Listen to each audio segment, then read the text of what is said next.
Welcome back. Been a few days. I just haven't been able to get out here and do any work. Had some mother's been in town, so I haven't been able to get out here and work, do any videos. But that's okay because the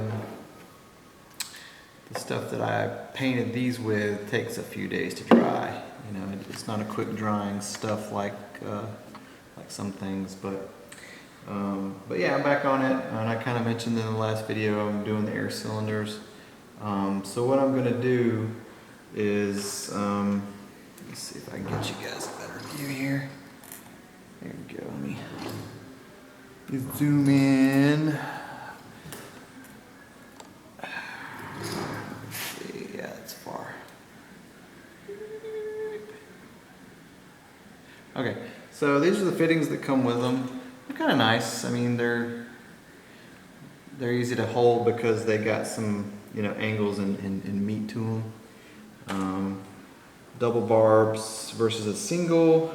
These are the airline, the quick disconnects. They're not really quick. They screw on. They have a rubber O-ring in there that you should put a little O-ring lube on to kind of keep them from drying out.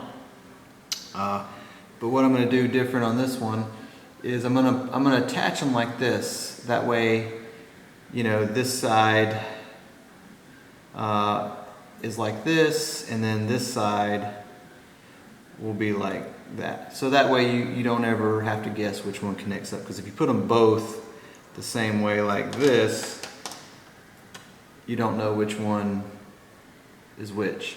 So if you put the threaded end on one side, so the fuselage side, and the other threaded end on the wing side, there's no mixing it up. You'll know that the one that has the nut on this side goes to this one, and the one that has the nut on the wing side goes to this one. So you can kind of see, here it is. It's a little, oh, it's not going to zoom on it. Oh, sorry. It's a little orange O-ring right there is all it is, and that just goes inside inside this little nut. You attach the airline to this side here, and that way it stays on, and then you just screw this guy in, and then you're good to go. It's not like the quick lock ones, the plastic ones like you can get from BBM, but I really like these are really nice. But what I'm going to do also, where's the wrong remote? Remote. What do I do with my remote? Oh, here it is. So, zoom out here. Oop, wrong way. Get your zoom back out. Move this back up here. So what I'm going to do, so I'm going to have 4 cylinders, 2 on this side and 2 on the other side that are going to be on one air valve, a 2-way air valve, and then these are going to be on a 2-way air valve. So there's 4 cylinders here, 2 each side, and then two air cylinders each side here. So what I'm going to do is I'm going to put a T-fitting, because what I'm going to do, instead of, depending on where you put your T-fittings and the fittings, you'll end up having to run more line. So if you take, say, the 2 close ports on these 2 air cylinders, and you do like a 4-inch airline to the T, and then run the T single line over to another T on the other side, well, basically tie into the other side, and then T over there, it saves you airline. So instead of having to run 4 long airlines or 4 separate lines up to the nose and then T on there, it's better to do it closer to the air valve or air cylinder, so that way you're not using as much airline. Some people don't care, but it's just more weight, it's more airline used. This stuff's not cheap, although you can get this, like, I will never buy this stuff from, you know, like BBM or DreamWorks, because you can go, and I get it through MAP because I'm a dealer, and I use the MAP stuff. This is MAP stuff.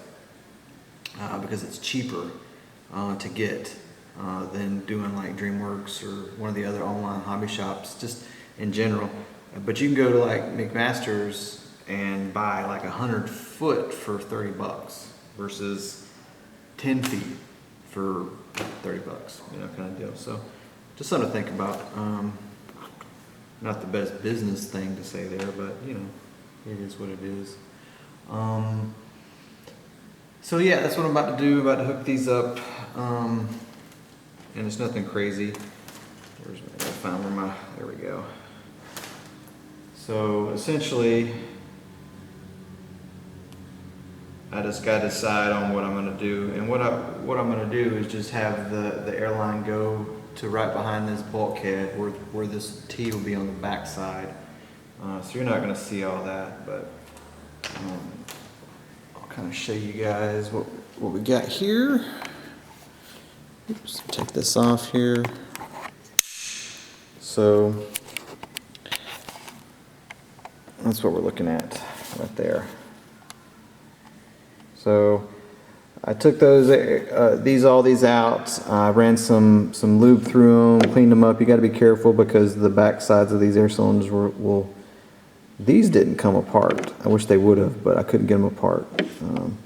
But you got to clean these doors up a little because these, like right there, they get really stiff, and it's just because they didn't get the good angles on this stuff like they should, and it's got paint all over it.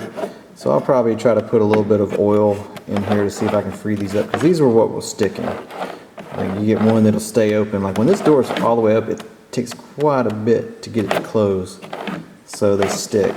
These weren't as much of a problem. These would actually open up in flight, which is crazy because you got 2 air cylinders on each door, but then again they are big doors, and when there's no mechanical advantage for the air cylinder to help close it, that's what you get. So hopefully I can fix that this time and get that done. But I'm changing out some hardware here. I'm using these longer, so the top part of these. So when you use the stock screw, they're same size screw, they're just shorter. Well, when you put this screw in with a little lock nut, the threads don't even go into the lock nut portion of it, so they come loose really easy. But because they're so short, you have to actually tighten them all the way. And when you do that, these things get friction on them because they're not perfectly straight. So you have a joint that should be straight, parallel to each other, but they're not. So it rubs. So the easy fix to this is to loosen those a little bit, to give a little bit of play in there to allow that door to move, and these little elbows and stuff to pivot like they need to without binding up. Well, you need a longer screw to make that work. So that's what these are for. So even with me adding about 1 millimeter or so gap to allow for slop or bad alignment, it'll still allows me to get the lock nut on in the proper way, so the lock nut actually holds the screw like it should. So that's what I'm going to do. I'm going to go ahead and put all those in real quick.